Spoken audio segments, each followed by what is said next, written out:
Peter Bergen incident shows that political violence in the U.S. takes many forms. That includes right-wing terrorism, which should be condemned as such. CNN on Saturday, a 20-year-old man from Ohio allegedly rammed his car into a group of people gathered to protest a white nationalist rally, killing a 32-year-old woman and injuring 19 others. If James Alex Fields Jr., of Maumee, Ohio, indeed intended to harm the counter-protesters, then his act deserves to be branded domestic terrorism.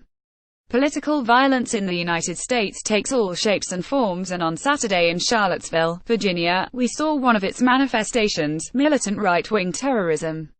New America, a non-partisan think tank that tracks political violence, finds that jihadist terrorists have killed 95 people in the United States since al-Qaeda's attacks on 9/11, while the attack in Charlottesville brings the number to 68 people that have been killed by far-right terrorists in the states during the same time period.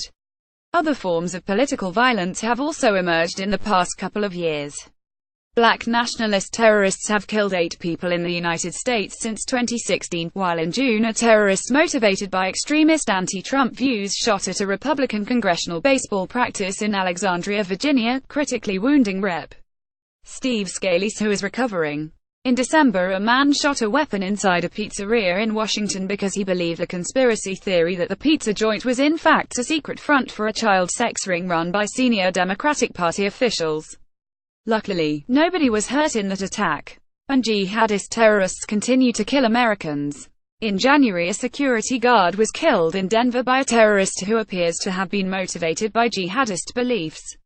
These terrorist attacks by right-wing, left-wing and black nationalist terrorists remind us that terrorism is not only the preserve of those who are motivated by the ideology of Osama bin Laden and ISIS. The attack in Charlottesville deploying a car as a weapon is a new twist for right-wing terrorists in the United States.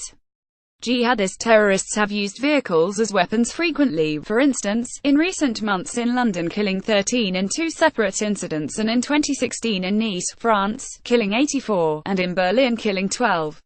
On Saturday, President Donald Trump condemned the attack in Charlottesville in general terms, but didn't specifically call out the white nationalists who had convened the rally and who are responsible for the death and injuries that occurred there.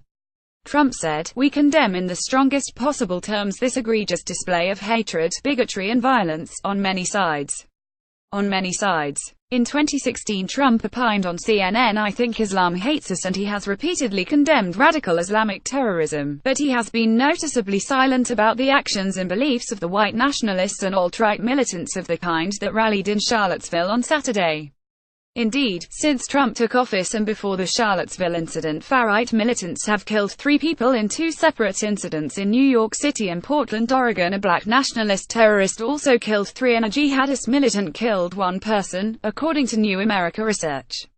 The lack of acknowledgement and condemnation of militant right-wing terrorism echoes another area of silence by Trump.